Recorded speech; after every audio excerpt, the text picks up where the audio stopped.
I was younger, right? I went to this special school. It's a vocational school.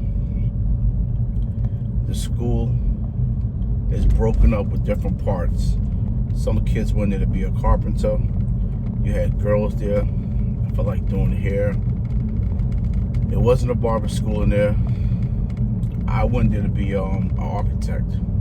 So that school was a special program that they created, and kids from every school in New York was able to take a placement test. And if you scored higher in the placement test, you can go to this school. That was the first time it ever happened in New York. I scored high. I was able to get to the school.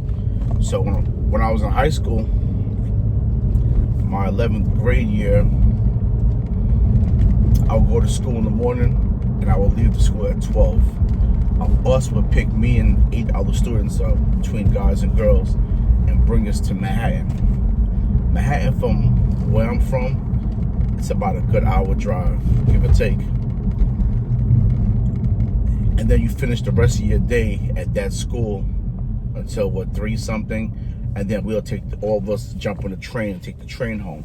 So you had kids from every borough going to the school. There was a lot of us, but like I said, you had to take a test. So it was like what we called a special school. My dreams in life was to be an architect. That was my initial dream. I always wanted to be an architect because I can draw and I could build. And what happened was, one of my friends, I'm in the architect program. One of my friends was in the construction program, and he got into a fight. He called one of the guys a bitch or something in the classroom. And that day, he got into a fight with one of them. And they tried to jump him, right? I don't know what the argument really was about in the classroom because I'm not in that class.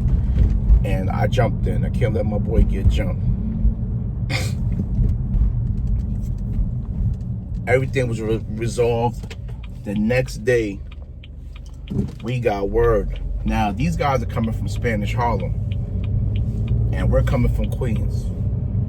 We're about an hour apart, borough-wise. We got wind that they was coming up there with a bunch of dudes. So we said, all right, we came up there with a bunch of dudes from Queens. So when they bus let out, it was them and a bunch of dudes. These dudes had bats, knives, all type of stuff. I came up there with my boys, and it was a big rumble. The shit made it to the news. Long story short, we all got expelled out the school. Right? I should have known then that I give people too much. I literally messed up my whole, what I wanted to do right there. Because what was the opportunity of me getting back to another school like that to be an architect? I don't even know where that friend is at right now. Right? Like, long gone. I've given people, I've helped people financially, physically, mentally, emotionally. I went to jail for people. I almost went to jail in the past for doing stuff for people. And the end result for me, I always get shitted on.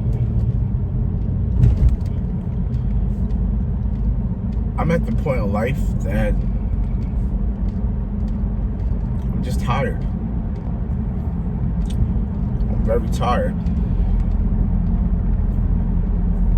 I'm tired of helping people and not getting that in return.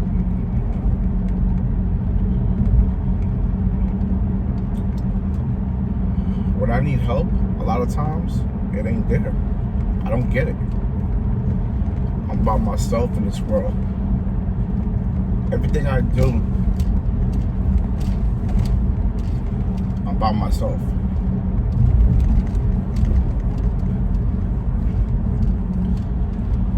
I don't argue with people no more. You say something about me on social media, I block you. If I deal with a client and he becomes annoying, I block him. I just don't have the patience no more to deal with people to that extent. Like,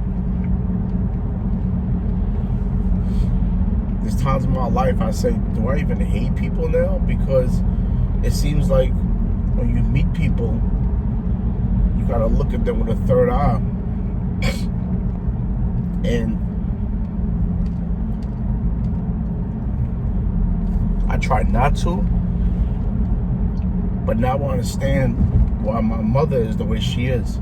My mother's the type of person, my mom's, she would not trust you until she really gets to know you. She would look at you with a third eye. My pops could meet you day one and give you the shirt off his back because he just that type of loving person. But I don't want to be that person no more because that shit hurts, man. And when you hurt, that shit hurts.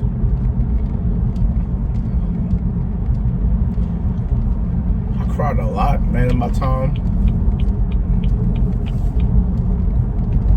It took me a while to cry in jail because I didn't know how to cry. I'm just used to dealing with pain because that's what I was taught. And this day in my life, 47 years old, I'm still getting hurt by people. And it's like, god damn, like, hurt people. People that's been hurt all their life, they don't know how to accept. All they know how to do is hurt because they was raised through trauma. And those are the most hardest people to actually help.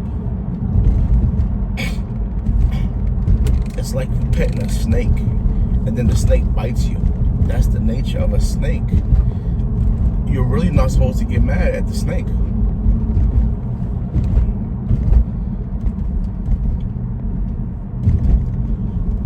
Sometimes it's lonely. I feel lonely sometimes. I do a lot of things by myself.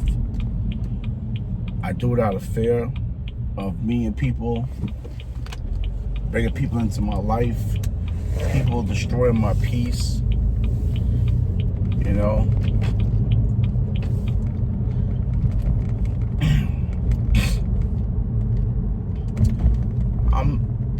I'm known in my area because it's a small little town and it ain't a lot of barbers. So I'm well known when it comes to the industry. But within that, I also have like females coming at me all the time.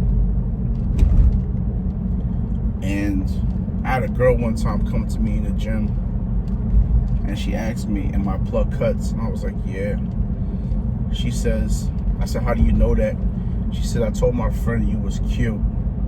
And while you was doing back, my friend pulled up your Instagram. She said, I've been stalking you for 3 months now. She says, is it okay if I follow you? I said, cool, follow me. The girl liked me, but I could tell because you could tell motion, vibes, the way people look at people. Pretty girl, but she was honest. She kept it real. Young girl. And I said, why would you want an old man like me? She said, because I can look at your Instagram and see that you're consistent. Because this girl knew everything about me. She said, first thing she told me after telling me that I was, she was stalking my Instagram, she said, I can tell you're from New York. I love the way you dress. I love the way you carry yourself. Like, she stalked my Instagram. And she says, I said, why don't you find a guy your age? She says, the guys my age are lazy. They have no discipline. And something else she says. Something else. It was nice of her saying that as a young lady, that she realized that, right? So it'll be hard for a young guy to get into her life and play with her. But for a guy like me, there's no purpose there, right? I'm just using that as an example. Do you like me because you like me, or do you like me because you see my success? And that's the problem with people that's successful. People try to find a meal ticket out and try to use you to get to where they got to get to. And then once they get to where they got to get to, it's F you. And this is why you really just can't trust, and you gotta like live life by yourself. Because you don't know who's real, who's really for you, who's here to use you. So sometimes you just gotta go and have dinner by yourself. Go and drink champagne by yourself.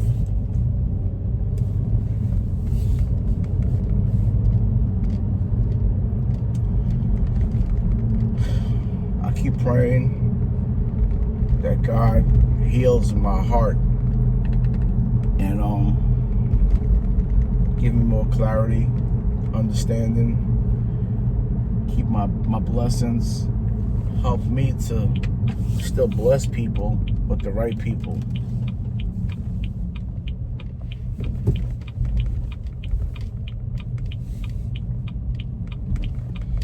I want to love, but I don't want to love to be hurt. And that's where my mind is at right now.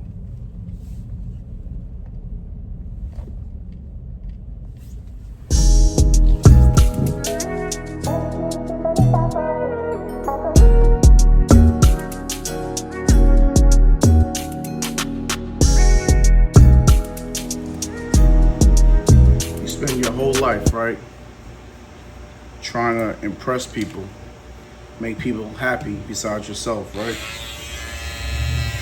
And in the mix of that, when you put yourself in a situation, how many people are actually there for you to help you get out of that situation?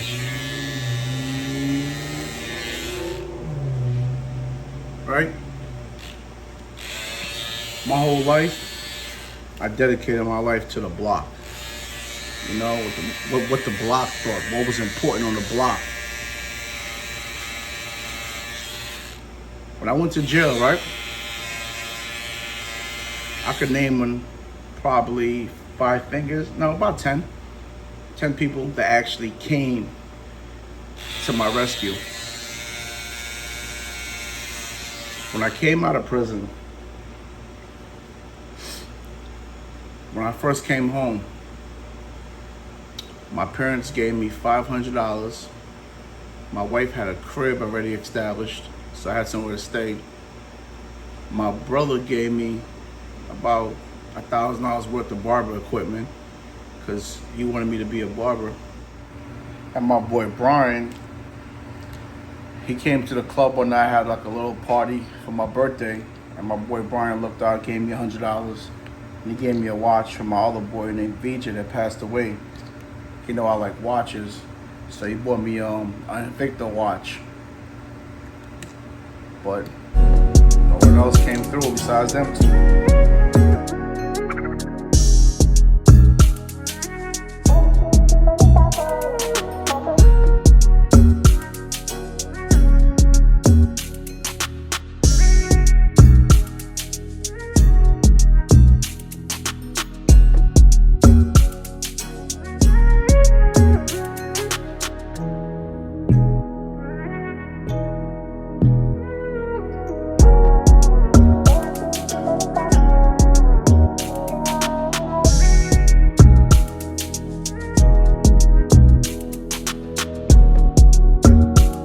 One thing about me, I'm going to find a way to get to a bag. right? During the pandemic, when everybody was out here just, I laughed at the pandemic. I'm going to keep it real with you. I just did 11 years in prison. The pandemic could not hurt me. Nothing could hurt me more than prison. I humbled myself. I started cutting hair in my garage. I was still cutting hair in my garage, and I went and got a job. I was working at Target from 3 a.m. to 11 a.m. I was working at Target, something called Flex. They have another name for it too. Basically, what I was doing, when you order stuff online at Target, I'm running around the store with the little cart, and I'm putting your stuff in the cart. And if you're picking up, I gotta bring it to the, no, if you're picking up, I bring it to the front, bag it up.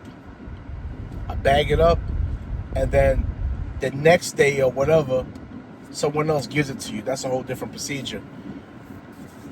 Or if you want to ship to your house, I gotta bring it to the back, box you up, put your label on your address, and then UPS come and pick it up and deliver it to you. That was my job. People coming to Target seeing me, and they be like, "Damn, bro, like you a barber."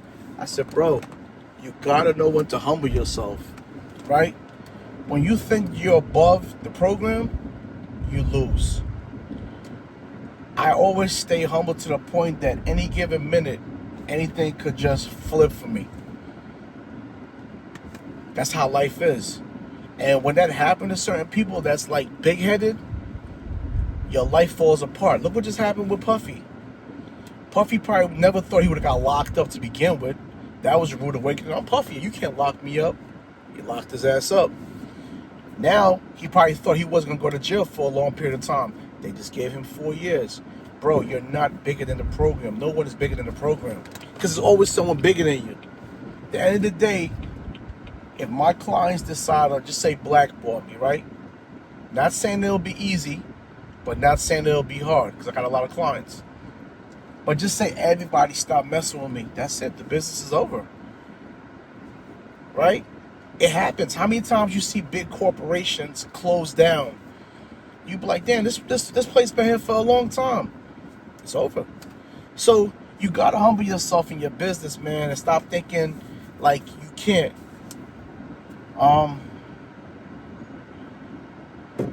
Yeah, it's a lot. It's a lot, man. You just gotta humble yourself sometimes in your business. I don't mind working to get a bag. I'm gonna get a bag regardless, because that's who I am.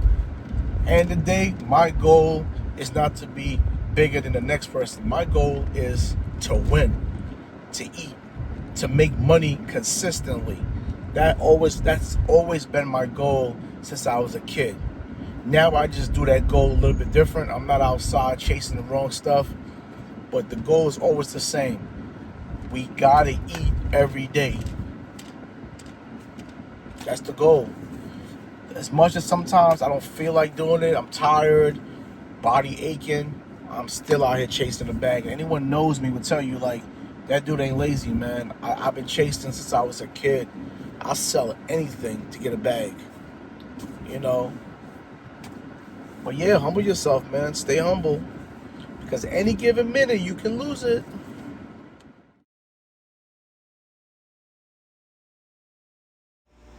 And let's not forget the block. The block gave me a welcome home pluck. That was it, right? And that's what you get. Once you go to prison, people forget about you. You're not important no more. No one cares about you no more. They move on to life. That's what it is, right? Only a few people you will leave and come back and still be in their lives. What I was mad about, culturally, I had the blueprint, and it went right over my head. I came from a great family. I came from a 2-parent household. Culturally, and my culture of people are hardworking people, right? They might not be too business savvy, but they're very hardworking people. I had it. I went out of my bloodline and tried to create something different that led me into violence and crime.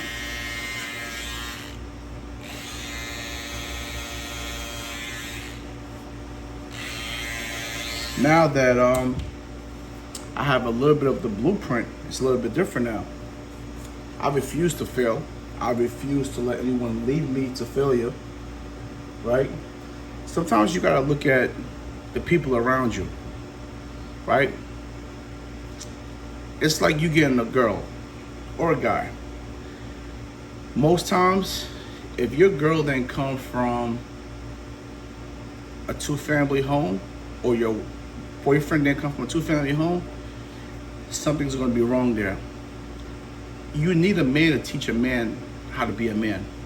A woman needs a woman to teach a woman how to be a woman, right? So when we start looking at things and stuff around us falling apart, you can't get mad because it was already there. You see a snake, right? The snake bites. The snake is not there to be your friend. So when the snake bites you, why would you get mad? He's letting you know I'm a snake. That's why I don't trust animals. I never trust the animals, dogs, nothing, because I don't know how to read them. They'll lick you right now and then turn around and bite you. You see it all the time on Facebook, all type of weird stuff happening. So I learned how to deal with people for face value and accept them for face value. And if I accept what you're bringing to the table, whatever happens, I gotta accept it because I didn't let you pick me, I picked you.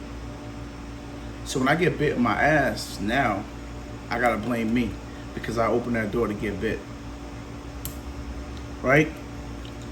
When you look at culture, American culture compared to overseas culture, I would say overseas people have better upbringings than American culture.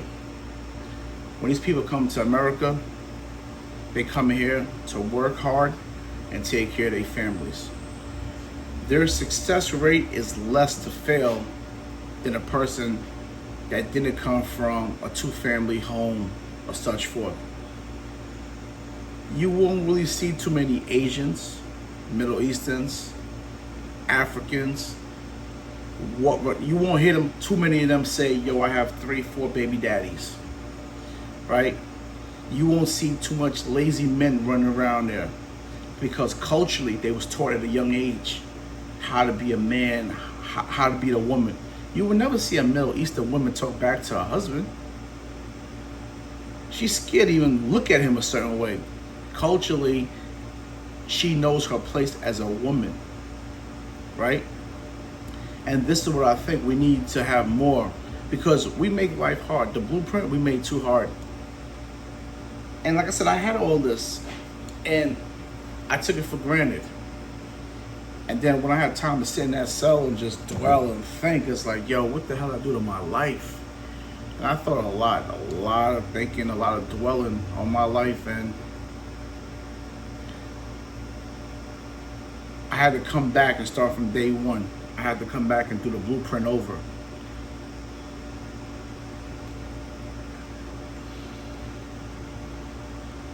I'm in a stage in life now that I want more because we working hard as hell out here in America, still like slaves, while people are just succeeding. And the ones that's working hard like slaves, that's not winning, that's living from paycheck to paycheck and just basically surviving. You're not living, you're surviving. Because you seen your lineage survive. No one never came out of that to go to the next level, right? So when are you going to be the one to go to the next level? I did a life of crime because of my environment, and I wanted more in life. I could have still had the same things I wanted in life if I would have did it the right way. I had to go to prison, come home to do it the right way. And now it's like, wow, I'm still striving. I still want more in life, but I'm creating the lifestyle that I want, who I want in my life. To what extent do I want you in my life? because you could have the wrong person enter your life and help you destroy your life by helping someone. Now I'm understanding why rich people hang with rich people, successful people hang with successful people. It's different markets, right? And looking outside of that little box and circle, you would be like, oh, they bougie, they're arrogant. No, they're protecting their environment. Culturally, right? If you look at most cultures, when you meet the son or the daughter, most likely you have to go and meet the family too. That family wants to know who you're bringing into the family. Are they going to affect you, which is going to affect the family to make the family look bad, right? For a person that don't think that far, would be like, oh, they just nosy. Why my mother want to meet my boyfriend or whatever? No, it's bigger than that. Are you bringing the right man into this family, or are you just bringing the baby daddy, someone that's going to impregnate you and leave, right? So culturally, things like that are needed. You need this type of stuff. But as you grow in life, you start seeing this stuff more and understanding. This is why in America, we have a high divorce rate, right? We have a high baby mama rate because we're just linking up with people, just having sex, just impregnating people. It's a freestyle. There's no love. It's just whatever happens. We're just gonna have fun. We're gonna smoke, drink. If I get you pregnant, whatever, just have the baby, whatever, you know? Nah. I get a job today, fuck it, I get fired, I get another job. You're just surviving in life. That's not the way to live. I keep up a lot now with the economy. I see how things is going up, right? The average person might make $15 to $20 an hour. How many times eggs went up in the last year compared to your paycheck? Go and tell your boss when eggs become $20 for a dozen, go and tell your boss your eggs are $20. And let's see if he's gonna raise your paycheck to be able to afford simple as eggs. Right? These people are not paying people according to the economy. And this is going to leave you into the poor race to the point that you're going to be homeless or just basically kicked out of your environment. When I say kicked out, you might be comfortable in a place like New York, right? But now you can't afford New York. So what you going to do? You're going to be a bum in the streets of New York? No, you're going to have to move down south where it's cheaper. You're getting kicked out. A lot of people moved to Atlanta back then. Atlanta caught on. Oh, everybody moving here? Let's raise the prices up. Atlanta's expensive now. Now they're doing the Texas thing. Texas is going to raise their prices up. Then we're going to do North Carolina and South Carolina, and we're going to keep going to Alabama. You know, when something is needed, that sends a red flag. If I could go in the store and there's a million of these on the shelf every single day, no one is in a rush to buy this clipper because it's always going to be there. But if this is a limited edition item and this only comes around once in a while, this is like a rare breed, people will line up just to have this. They might not even want it, but they're going to rush to get it because it's a rare item. And that's how these states are. When no one was there, it was cheap. When they started seeing a crowded amount of people, especially people from the same area, wait, why is all New Yorkers moving to Atlanta? Let's look into the New York economy. Oh, they're expensive. Okay. We're going to raise it up, not as expensive as New York, but we're going to raise it up a little bit more, right? Because it still works out cheaper. And that's what's going to happen to all of these places, to the point a lot of us are going to end up moving out the country soon. Start thinking far-fetched and stop thinking for today, because you're going to get caught up in today and you're going to lose. I study people, I study the economy. I just study so much, I study too much. And sometimes I'll be like, yo, I just got to shut the hell up, right? But if I shut the hell up, that means I'm not helping the people. I didn't have no one to help me and school me into the world. When I left, when I came back, I didn't have no one to help me. So I was like, all the information that I study, if I don't give it back to people, I'm doing the same thing everybody else did to me, whether they had information or not.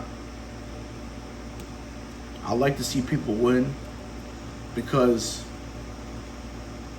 especially a lot of my young guys, I don't want them to see them go through what I've been through in life. A confused kid growing up, miserable, hated life.